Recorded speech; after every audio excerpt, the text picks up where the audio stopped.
What if the worst thing a king did wasn't lose a fight, but ignore the quiet cries of someone inside his own home? What if an absent fatherly act left a wound that could not be fixed with a sword? Not all tragedies happen out in the open.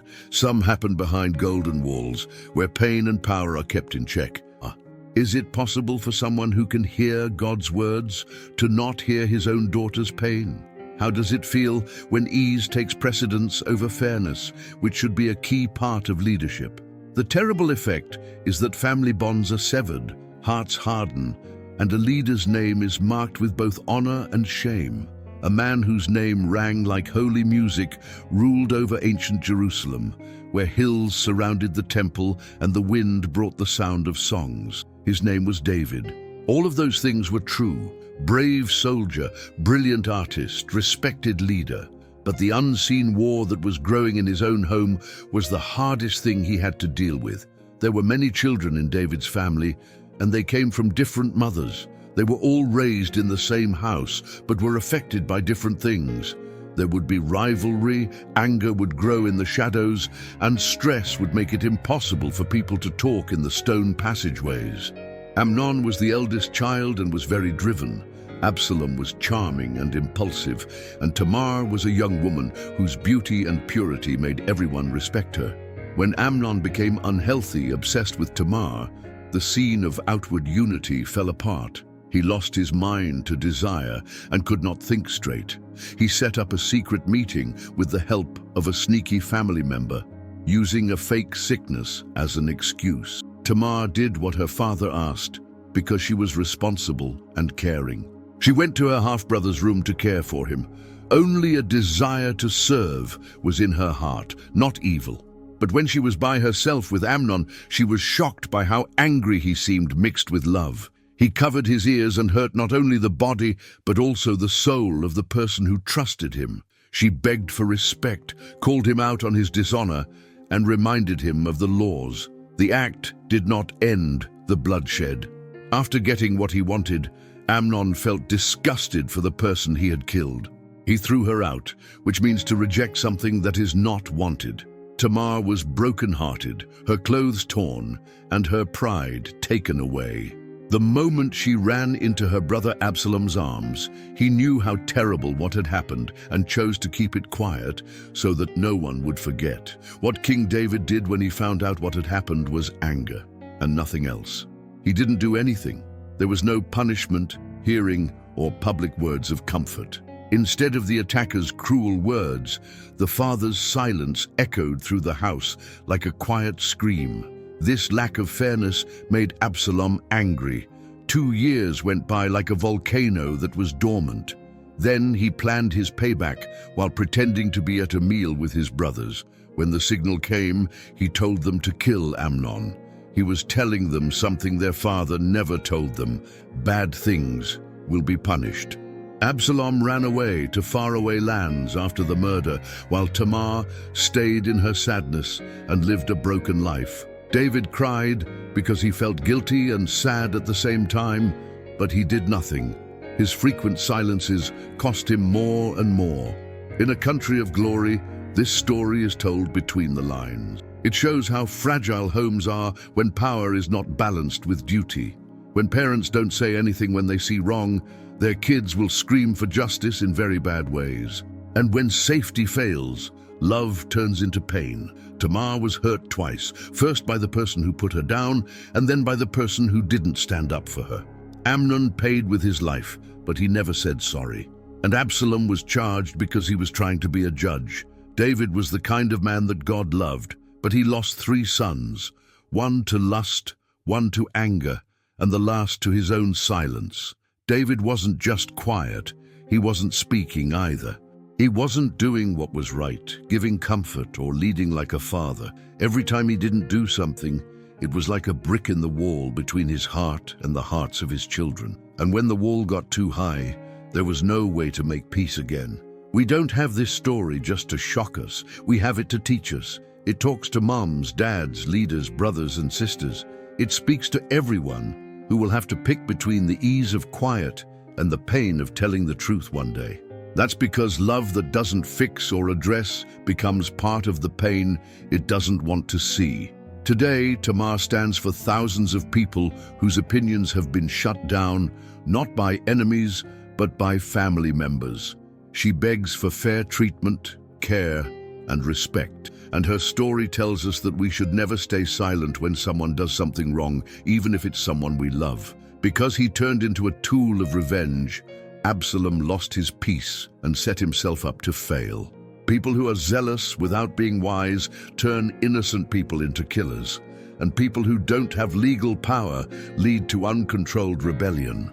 David finally shows us that being a man after God's own heart isn't enough if we don't have the guts to look out for the people God has given us. People who read the Bible don't have their flaws hidden. Instead, it shows their flaws in a brutally honest way, as if to say, even the chosen ones fall. But by bringing this tragedy to light, it also gives us a chance to change our path. If David, with all his fame, failed, who are we to ignore how dangerous it is to be quiet? Many people today still follow this pattern. Parents who aren't there, leaders who aren't doing their jobs, and families that are torn apart by choices that could have been avoided with a different attitude. That's why this story is still important today, even though it was written a long time ago. Because it makes us take responsibility, be zealous, and act right away when other people are hurting. May there never be quiet where there should be truth. We shouldn't be like David in this show and stay quiet when we need to be strong. And may all the Tamars who come our way get something she never had: justice, a warm welcome, and protection without conditions. The most important thing we can clearly learn from this story is that doing nothing when you see wrong does not keep the peace. It only delays the breakdown. True peace needs people to act, stand up, and be brave, especially those who are in charge and have power in the home. People recall David for his faith, his songs, and the fact that he changed his mind. People also knew him as the father of a broken family. It's possible that the most painful song he ever wrote was the one his guilt wrote in the years of quiet after Tamar. No king, teacher, or helper is so high up that the choices they make in their own homes don't affect them. If justice is ignored because it's easier or because people are afraid of conflict, even the most beautiful castle can turn into a jail of memories. Have this story show you what's going on and tell you about it. No title, no matter how high, should take the place of the simple duty to care for one's own. And may a father's silence never again cost his daughter's soul, his son's life, or the future of a whole generation. May God make us smart enough to never be quiet. Yes, before you go any further, please subscribe to our channel and turn on alerts if this story touched you. Here, we show you Bible lessons that have been lost but can change your life. Also, write a comment with one word that describes how this topic has made you feel. We'll tell stories that can't be kept quiet if we all work together. Also, if you want to help this job, please leave a thank you very much.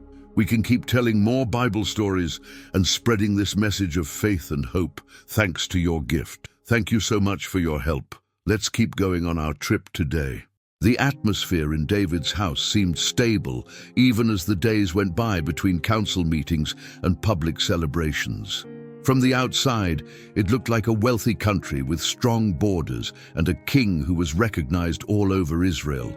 It was beautiful on the outside, with marble columns and gold halls, but every day there were more and more fights and problems behind the scenes. 2 Samuel 3:10 says that David's kingdom went from north to south and included the whole promised land.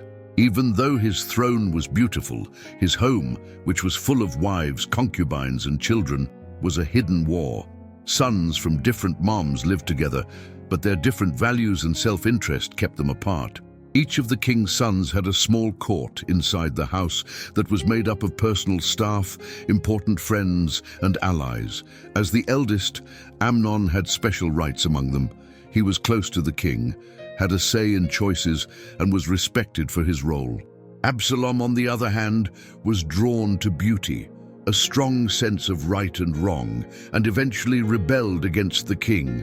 Also, Absalom's sister Tamar lived under guard, because that's what young royal virgins were supposed to do. But there was one name that wasn't used very often, but would have a big effect on the story: Jonadab. His name is in 2 Samuel 13:3, and it says that he was smart, but not in a good way. He was David's nephew and Amnon's close friend. His quiet and calculated impact was the spark that set off the tragedy that was about to happen. There were many small red flags in the court. Each of the king's kids stayed with his own group of friends, and there wasn't much parental control. David, who was busy with running the government, seemed to put too much faith in a unity that was only on the surface. Proverbs 22:3 says that wise people see danger and run away, but foolish people keep going and pay the price. Everyone in David's house didn't understand how dangerous things were getting inside. The same person who saw through foreign battles with wisdom didn't notice when his own children were fighting. That put him at odds with the instruction in Deuteronomy 6:6-7 that says, parents should teach and guide their kids at all times, whether they are going, sitting, lying down, or getting up. But he wasn't working, he was missing. He didn't correct her. Instead, he kept quiet. That made the perfect setting for something bad to happen. It all began with a skewed emotion and an eye filled with greed. Amnon began to eat himself from the inside out because he couldn't control his hunger. 2 Samuel 13:2 says that he was so upset that he got sick because his mind was filled with thoughts that were already morally wrong. It wasn't love, it was a problem. It was a sick urge that looked like love. His half-sister Tamar was the thing that drove him crazy. Not touchable, not guilty, godlike. But for someone who was used to getting everything they wanted, the idea of boundaries was gone. Jonadab came into the scene at that very moment. Instead of correcting or warning, he used his smarts to make bad things worse. According to the Bible, he saw Amnon's pain and asked him, "Why are you always so sad, since you are the king's son?" It was the best time for him to share his deadly idea. Jonadab came up with a mean idea. Amnon should act like he was sick and ask Tamar to take care of him. While the action may have seemed innocent at first, it was actually meant to do something very bad. The palace was supposed to be a safe and honorable place, but it turned out to be a trap. Without any reason to doubt, Tamar answered the phone. She brought food and good vibes to her brother's room. But when she went through that door, she found herself in a jail that looked like a royal room. The plan was carried out exactly as planned, and Amnon grabbed Tamar when she tried to feed him. She fought back and begged him not to do something so bad. She told him that what he was about to do would make them both look bad. But lust had already made it impossible to think straight. He raped her. As if that wasn't bad enough, he soon after kicked her out for being disrespectful. Want turned into dislike. After a short time of happiness, he turned away from her, not because he felt guilty, but because she was a reflection of how bad he was. Tamar tore her royal clothes, put ashes on her head, and cried as she ran away. Someone had taken her honor. She, who stood for the purity of David's family tree, was shamed without anyone to stand up for her. What came next was even worse. When David found out what had happened, he was very angry, but he didn't show his anger. He isn't known to have talked to Amnon or comforted his daughter. His quiet was the second and worst mistake he made. Absalom took her in because he is Tamar's brother on her mum's side. He knew what had happened and saw how much pain she was in. He told her not to talk about it again. He never forgot, though. He didn't say anything about his defiance, which fed his desire for justice and set off a new disaster. David didn't say anything again. His quiet was louder than any order. Because he wasn't there as a father, he lost his power as king. He let the wound get worse by not punishing Amnon. Tamar was sad all the time. Amnon did not get in trouble, and Absalom started to think about what he would do. What started out as an illegal desire turned into the start of the end for the family and the country. Justice didn't come from the king, it came from a brother who was hurt. And the price is always high when anger is used to get justice. This event is not only a sad part of Israel's past, it also shows how flawed people can be in the worst ways. It's a warning that if you let sin grow in your home, it will spread to everything else, and that the good people's quiet can be just as harmful as their deeds. Proverbs 27:5 tells us, "Open rebuke is better than hidden love." But David covered up an unfixable wrong with love when he didn't say anything about his son's crime. That would cost him not only peace, but also the safety of his land. This story asks us to do more than feel sorry for Tamar. It tells us to be careful in our homes and pay attention to the gaps that appear between our loved ones, that we face things with bravery, train with love, and never stay quiet out of fear of making something worse that is already sick. There wasn't just one mistake or bad advice that led to the tragedy at David's house. There was a chain of them. "Why are you so sad, son of the king?" was the first mean question that set off the whole thing. May people remember this story not only for how painful it was, but also for how it can serve as a red flag. Even now, whole families are still broken up when the truth is ignored and bad behavior is allowed in the home. Tamar's words can still be heard in the halls of history. Who will have the guts to listen to her and act fairly is the question that still stands. Please keep us safe. The look of weakness has always been able to turn giving hearts off. Jonadab was very good at using this theory because he knew it so well. He told Amnon something simple and cruel: "Act like you're sick and ask the king to send Tamar to take care of you." In a society where taking care of brothers was normal and seen as honorable, this kind of request would not be seen as strange. 2 Samuel 13:5 says that Jonadab told him in great detail how to control the situation. To the letter, Amnon stuck to the plan. He laid down and pretended to be sick while David came to visit. When his dad got there, he heard something touching from his son. He just wanted his sister to feed him. There was no sign of evil in the tone or words. It was only a sick brother looking for relief in the caring company of a sister. Even though the king was wise and experienced, he fell for the most dangerous trick of all: love that was really a lie. David showed his trust by telling Tamar to go to Amnon's room. Because of this, he gave his daughter to the attacker without realizing it.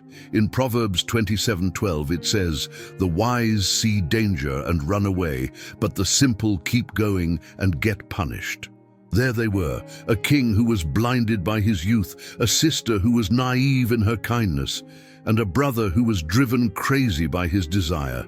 Even though all the signs were there, no one could see through the lie. What comes next is a sad scene. When Tamar walks into the room, she is carrying food, bowls, and the hope that she can do good. She makes cakes in front of her brother and might even be happy. She has no idea that everything she does is part of a plan to kill her. The Bible's account of Amnon's setup is correct in 2 Samuel 13:6. He pretended to be weak and laid down to watch Tamar cook. Once everything was ready, he asked her one last thing: could she feed him from her hand? As she was told to, she walked up, and that's when the mask fell off fully. Amnon grabbed his sister very hard. He didn't think twice before telling her, "Come lie with me, my sister." It felt like the air had been broken. Fear took the place of care. What used to be sweet became a jail. Tamar was shocked and responded with force that she didn't expect. She didn't scream. She didn't hit him. She didn't say anything bad about him. She tried to make sense of things. She spoke up and said, "No, my brother, don't force me." She made her case based on the law, right and wrong, and respect. She said that the Israelites never did something like that, and that it was unbearably crazy. She even gave him a crazy alternative. She asked him to talk to the king, maybe to buy time or get away. He didn't pay attention to her, though. He couldn't hear her cries, couldn't see how horrible things were, and couldn't feel the soul shaking in front of him. He forced her to lie with him because he was bigger than her, says in Samuel 13:14. And at that moment, Tamar stopped being a lady and turned into a victim. There was bloodshed on a spiritual, social, and mental level, as well as a physical level. He took away everything about her in one move. But maybe the worst part was still to come. After the act, Amnon didn't feel happy. He felt hated. The thing that had been obsessed with her suddenly hated her very much. He told her to leave like she was trash. The hatred with which he hated her was greater than the love with which he had loved her, says 2 Samuel 13:15. He was at his worst when he abused her and then turned her down, like she didn't matter. Tamar asked not to be sent away because she was hurt in body and spirit. It was even more embarrassing for them to be sent away after such an attack, she knew. On the other hand, Amnon, who was completely corrupt, told a worker to throw her out as if she were a nuisance. Ashes were all over her face, her clothes were torn, and her heart was broken. She left the room that had become her jail. She brought pain with her from both the violence she had been through and the wrongs that would happen after. Even though everything was wrong, there was no penalty, no comfort, just quiet. It was Tamar who went to her brother Absalom's house. She was taken in, but he told her to be quiet. She, who used to be a sign of purity, was no longer seen by anyone and was doomed to be alone. Ezekiel 7:26 says that some pains are worse than death. One of them was Tamar's. When Absalom heard about the attack, he kept his temper in check. He didn't blow up. He didn't respond right away. But something inside him made him decide he would do the justice that the king wouldn't do himself. That was the start of not only payback, but also a revolt that would change the whole kingdom's direction. At the same time, David learned too. The Bible says he was very angry. He didn't do anything, though, not a word in public. There will be no punishment, no care like a father. Once more, what he forgot to say would set off something much bigger. Amnon wasn't the only one who raped Tamar. David turned her against her. By King Absalom, by the judge, due to the system. She was shut up. Unfortunately, her story is like that of many women throughout history. Forgotten after the pain, kept quiet by other people's shame, and removed from memory. This story is very important to us now, even though it is very old. It shows that bad things can grow when people in charge don't do anything about them. That it's not enough to be angry. We have to do something to protect and fix. Because the evil rule when the good people don't speak out. After this, Jonadab is no longer remembered in history, but his part was very important. He stands for the people who quietly plot evil, who work with others while pretending to be friends, and who plant the seeds of evil and then leave when the bad fruit grows. He set up the situation with his cleverness, and Amnon only did what his heart wanted. The end of this chapter is just the start of a string of bad things to come. Because people want to get even when there isn't any fairness, and when there is no comfort, the seeds of revolt grow. David would still cry fiercely over the choices he made, but nothing could bring back his daughter's honor. Let's think about what we put up with, what we don't talk about, and what we don't address in our own homes after reading this story. A lot of people forgot about Tamar, but her words can still be heard by those who want to. May God keep us safe. There is no country strong enough to stand up to the damage that comes from family silence. David won many fights, but the most important ones he lost because he didn't look out for those who needed him the most. Everyone who is a parent, leader, or guardian should know that deeds, not labels, show who is in charge. Many people have forgotten about Tamar, but she is still a sign of the opinion that needs to be heard.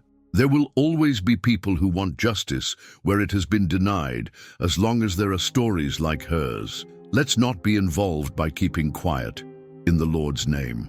Even though Amnon had already hurt Tamar's heart, he was still being mean.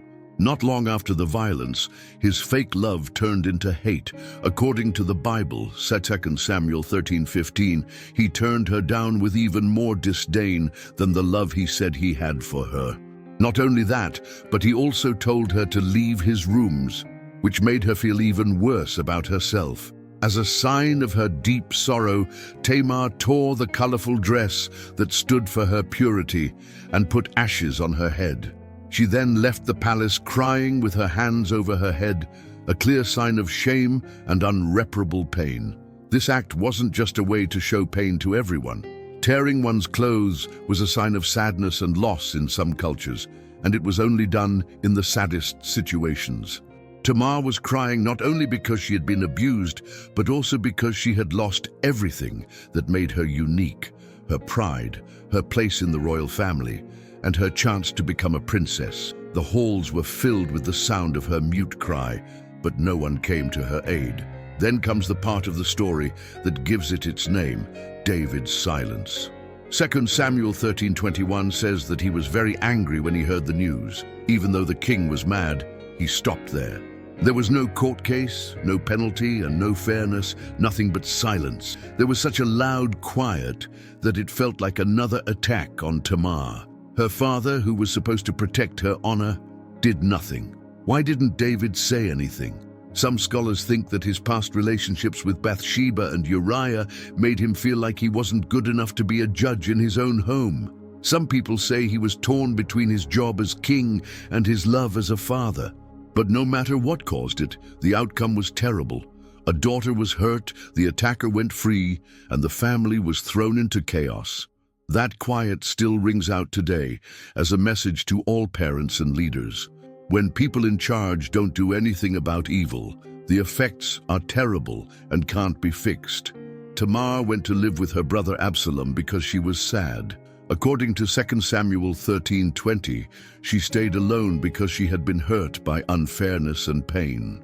Her life, which used to be full of hope and happiness, turned into one of loneliness and was only a shadow of what it could have been. The palace, which was a sign of honor and safety, turned into a place of pain, and her father, who should have stood up for her, did nothing and became a participant. That quiet not only kept Tamar from getting justice, but it also made Absalom want to get even.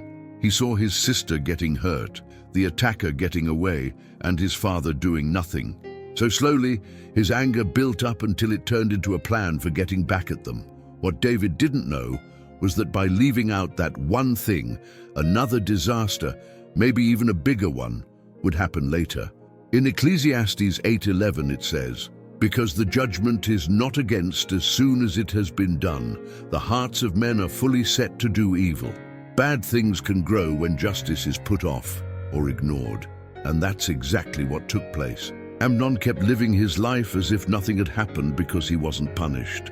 Absalom planned his revenge in silence every day as time went on. As 2 Samuel 13:22 says, Absalom did not say a single word to Amnon, whether it was good or bad. That quiet wasn't a sign of not caring. It was quiet like right before a storm. For 2 years he fed his anger, which grew into hate like poison from watering a plant. Nothing he said or did showed what was really going on in his mind, but each day he became more determined. Tamar's honor would be restored. That's when Absalom carried out his plan. 2 years after the attack, according to 2 Samuel 13:23, he planned a big party while the sheep were being sheared, which was a traditional celebration where family and workers got together to enjoy the wool harvest. But there was a secret plan going on behind the feast and the songs. Absalom was ready to do what was right on his own. To make sure that everyone could come, he called the king's sons, which looked like a friendly and family act, but actually had a dark meaning. According to 2 Samuel 13:24, he also invited David himself, even though he knew the king would probably say no because he had to do other things. It was planned for the father to say no, which was expected. The most important element was in Absalom's exact request. Absalom begged David, "If not, I beg you to at least let my brother Amnon go with us," as it says in 2 Samuel 13:26, when David wasn't sure if he should send Amnon to the party. It looked like a simple request, but it actually meant that the person who attacked Tamar would be put to death. That was enough for Absalom. He was now ready to move. David didn't know what was going to happen during all of this. The king thought that the brothers' problems had gone away over time, but he was wrong. Absalom was calm. He knew that his punishment had to be exact, cold, and last. No one would forgive or talk, just do something to make up for Tamar's pain. There was fake happiness in the air at the party. The guests ate and drank, not realizing that the party was hiding a trap that could kill them. Amnon was careless and may have thought that what he did would never have any effects, since not even the king had told him off. His failure would come from being too sure of himself. These words from the Bible show that Absalom told his workers exactly when to act. It would be time to get even when Amnon's heart was full of wine.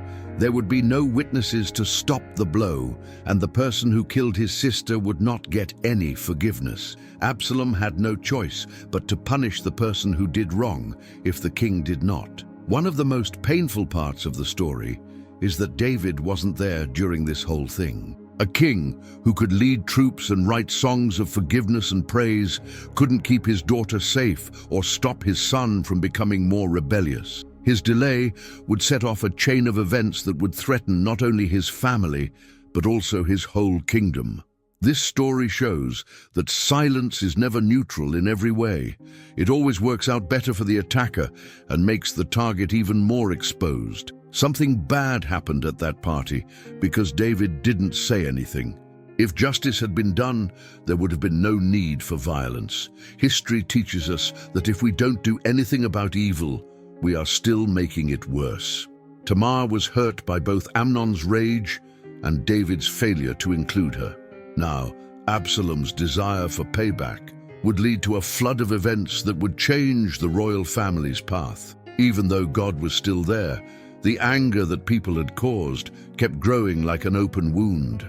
The dinner, which was supposed to be a time for the king's sons to celebrate and get to know each other better, turned into a planned killing. The Bible says in 2 Samuel 13:28 that Absalom calmly waited until Amnon was drunk. It was the exact time. It was then that he told his slaves, "Kill Amnon by hitting him." Don't be scared. The hit was delivered with great accuracy and force. People were shocked when David's eldest son died in public. The past silence was broken by blood. After that, there was chaos. According to 2 Samuel 13:29, the king's other sons were scared and quickly jumped on their mules and ran away. The party broke up with a lot of noise and dirt. What began as a rogue act of justice showed how weak the house of David was. The king heard the worst kind of news. Absalom killed all of the king's sons. Not a single one lived. 2 Samuel 13:30. Bad news spread quickly again, and this time it brought hopelessness. David ripped his clothes apart and smashed to the ground in shock. It was like the effects of his quiet had finally caught up with him. Then Jonadab showed up again. This time, he was trying to calm the king down. He was the same person who had helped Amnon with his evil plan. "Do not think, my lord, that they have killed all the king's young sons," he told them. 2 Samuel 13:32. "Only Amnon is dead." It was only a weak comfort because it came from someone whose actions had caused the first disaster. David, a father who was crushed, now knew how bad he had been. It hurt to lose someone, and to remember how he chose to stay quiet when he had the chance to do something. As a man, he knew what it was like to be sad. As king, he had to deal with the loss of power in his own country. Absurdly, Absalom ran away. He lived in Geshur for 3 years as a refugee. Geshur was the land of his maternal grandfather. 2 Samuel 13:39 says that after the time of sorrow was over, David started to miss his son who was sent away. He was already okay with Amnon's death, but Absalom's death left a hole in his heart that hurt a lot. In Galatians 6:7 it says, "Do not be fooled. God is not mocked. Whatever a person sows, that person will also reap." David sowed quiet in the face of wrongdoing, and now he was getting violence, grief, and being sent away. A daughter was hurt, a son was killed, another person is on the run, and the royal family is split up. The terrible things that happened at David's house can't be understood without looking closely at the big mistakes he made as a family leader. The first was not being careful enough. David, as a leader, should have seen the warning signs, watched the actions, and stepped in with authority. But he was careless. In 1 Samuel 16:7, it says that God can see the heart. However, David, who was a man after God's own heart, didn't see the risks in his own home. The second mistake he made was being unable to act when things went wrong. David was furious when Tamar was attacked, but he didn't do anything about it. He was in a position to judge, but he chose not to.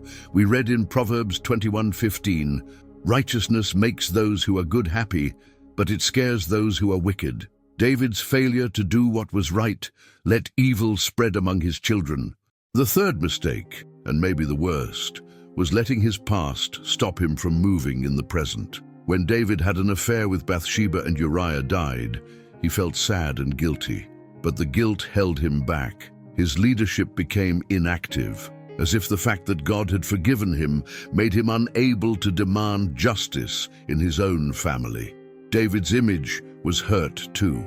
The same people who used to praise him as a hero started to doubt his ability to run his own home.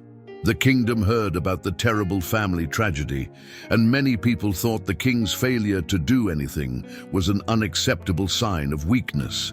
People used to be brave and respect the sheep king, but now he seemed far away and sad, torn between his crown and his heart. At the same time, Absalom strengthened his position in Geshur.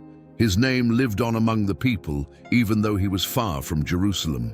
Many people thought he should be king because he was the only son who could get revenge on Tamar and restore the house of David's honor. His beauty was renowned, and just being around him was mesmerizing.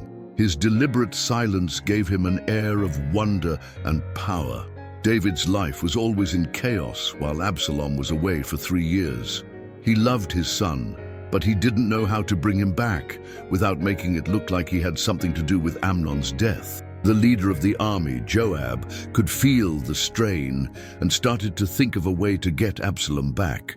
We will see, though, that Absalom's return would not solve the problems. It would only lead to something even worse. When people make mistakes, keep quiet and get even. It shows that family problems aren't just caused by bad behavior. They're mostly caused by people who should be protecting and correcting each other not doing so. David, Tamar, Amnon, and Absalom's story is more than just a sad story from the past. It rings true in every home where bad things are ignored, where pain is hidden, and where parents don't use their power in a fair and loving way. Hero flaws are not hidden in the Bible. That might be the best proof of God's grace, showing that even the most important people fail and that their mistakes have effects. But they also show chances to turn around, forgive, and make things better.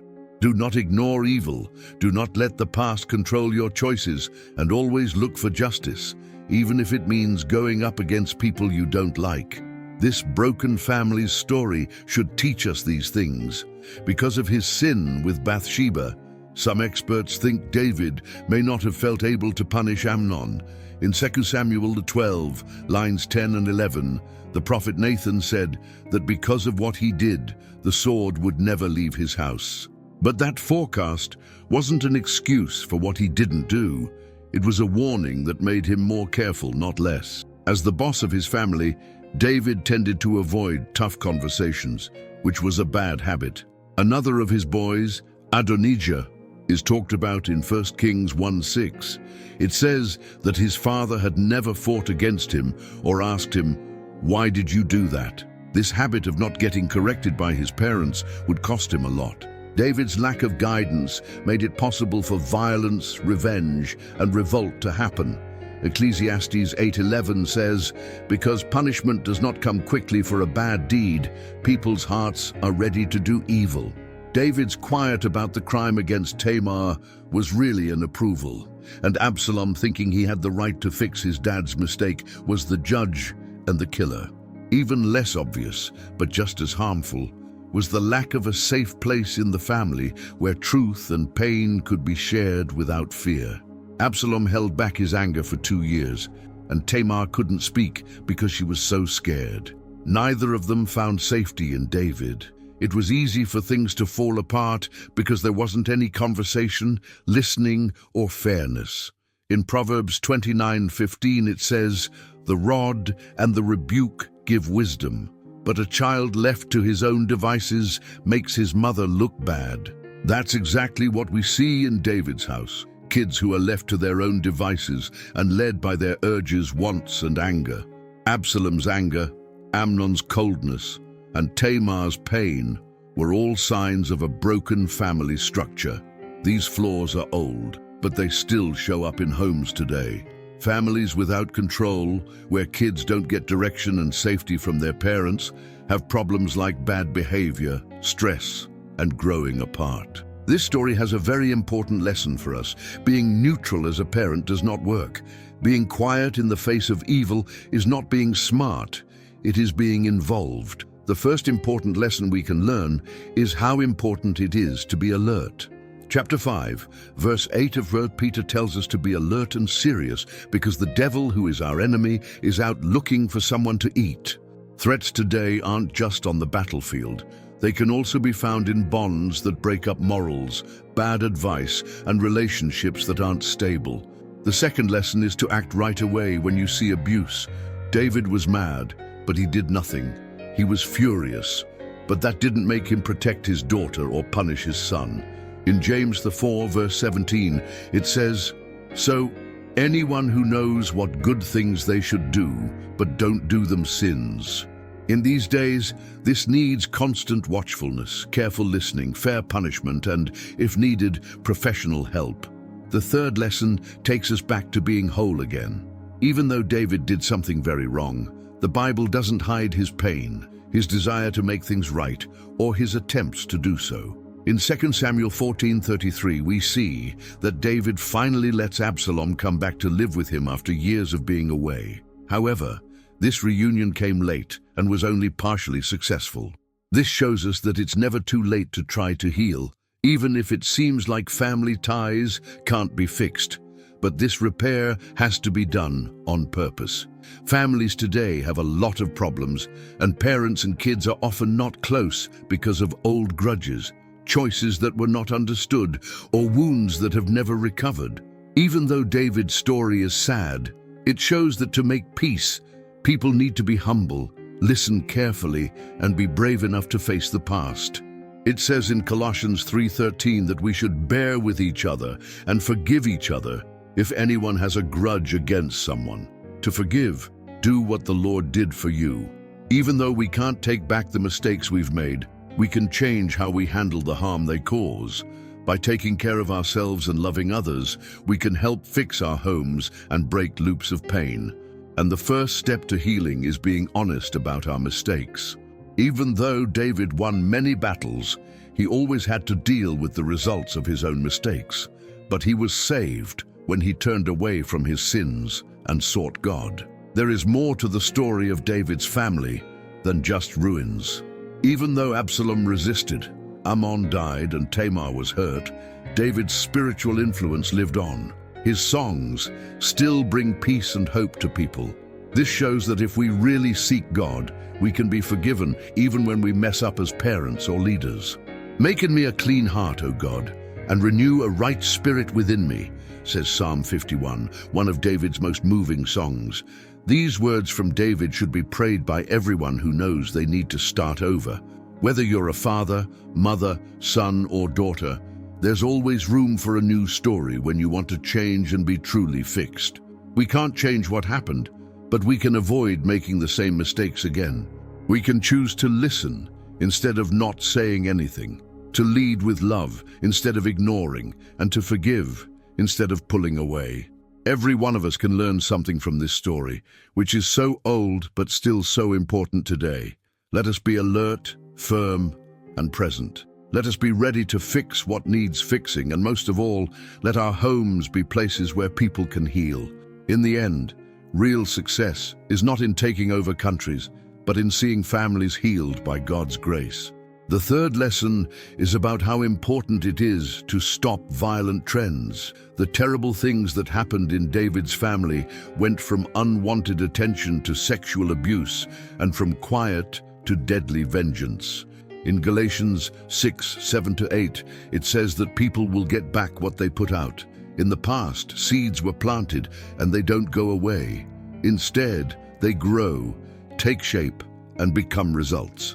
Things that were avoided, kept quiet, or hidden always come back, and often with more force. For families today, this means we need to find and fix harmful patterns that keep happening. Getting to the bottom of problems, putting up walls instead of bridges, and asking for forgiveness without giving up justice are all things that can stop the time bomb of generations. Families that refuse to talk things out end up making things worse. But people who are brave in the face of pain make room for heal. The fourth important lesson is that leaders need to be present and involved. Train up a child in the way he should go, and when he's old, he will not stray. Proverbs 22:6. The way this is taught is not by chance. It takes time, talk, setting a good model, and patience. In spite of being a wise king and artist, David did not give his family this kind of advice. Possibly because he felt guilty, too busy, or scared, he pulled away, and his kids made up their own rules to fill the void, which led to tragedy. These days, parenting involvement isn't just living with your child, it's also showing that you're truly committed to them. Stable homes are made up of people who sit down at the table, ask how the day was, listen to the silences, and lead with love and strength. Being involved in your kids' lives is not a nice to have, it's an important job. Home isn't just a place to stay, it's also a place to be emotionally and spiritually safe. Break the quiet. This is the fifth and final lesson, and it may be the most important one. Fear, shame, and a tendency to hide mistakes for the sake of image or fake peace are all things that work against the truth. Ephesians 5:11 tells us, "Do not assist the useless works of darkness, but rather show them to be what they are. What isn't shown can't be fixed. What is ignored grows and spreads germs." In terms of our homes, this means making a space where people can talk, where kids can talk about what makes them sad. You can be heard by both your wife and your husband without fear, where leaving something out is impossible. David's family did not get better because he kept quiet. On the contrary, it was the unknown force that took lives. But there are no tears at the end of the story. There is always a way to get better, all the time. In Isaiah 61:3 it says, "I will give them beauty for ashes, sorrow for joy, and a mantle of praise for a faint spirit." God knows how to put things back together again, but He needs parents, kids, leaders, and people who are willing to speak out. What can we do right now to put these ideas into practice? First, make sure your family has normal times to talk, not just when things go wrong, but also when things go right. In Deuteronomy 6:7, it says that we should teach our kids carefully while we sit at home, while we walk, when we lie down, and when we get up. The best way to teach is through routine. Second, make a plan to keep your family safe. Find out about the kids' friends. Make rules about how to use the internet. Tell them about hidden risks. It's important to make sure your home is safe. Third, get help before things get worse. We go to the doctor for preventative care, and we also need regular mental and emotional therapy. Talking to a Christian therapist, priest, or psychologist can keep bad things from happening. You shouldn't wait for the wall to fall before you start making the base again. Fourth, make ties stronger with small actions. A meal for the family, a walk with each other, a prayer for everyone, a letter made by hand. Small acts of kindness make memories and deep connections that help us get through hard times. Finally, keep in mind that no family is perfect, but there are people who are careful.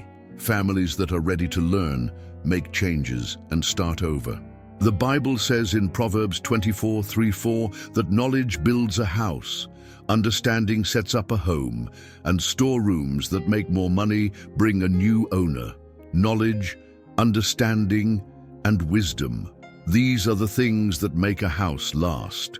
The story of David, Tamar, Amnon, and Absalom is not just an old one. It's like a mirror that makes us look at ourselves. How many Tamars are hurt and unable to speak today? How many Amnons were raised without any morals? How many Absaloms are there who stir up rebellions because justice isn't being done? What about all the Davids who were ashamed or didn't speak out? But now we have a choice. We don't have to be like David and keep quiet. We can be different. We can pay attention. We can do something. We can keep safe. This is our chance to say, enough is enough. There will be no more silence. You can make a difference. You can be the alert eye that stops bad things from happening. Your kids will remember what you did for them for the rest of their lives. You can be the one to help someone who is hurt. You have the power to stop the loop. Restoration starts with a choice. Remember that there is still hope if you have ever messed up, like David did. That's because the same God who spoke to David through the prophet Nathan also forgiven him and kept his promises through his family. The Messiah, Jesus, is a son of that flawed king. This means that God can bring healing even from the worst mistakes. We need people who are ready. Being ready to do something, say something, listen, fix, love, or act, because speaking up is sometimes the first thing that needs to be done to make things peaceful again. We pray that our families will choose love, truth, and good. Share this story with someone who needs to remember that staying quiet when someone is hurting is never the answer. Mark this video as a favorite, follow our channel, and click the bell to stay tuned as we reveal the secrets of the Bible. May your home always be filled with fairness, kindness, and the truth. Thank you for following us to the end of this incredible story. See you in the next video. May God be with you always. Amen.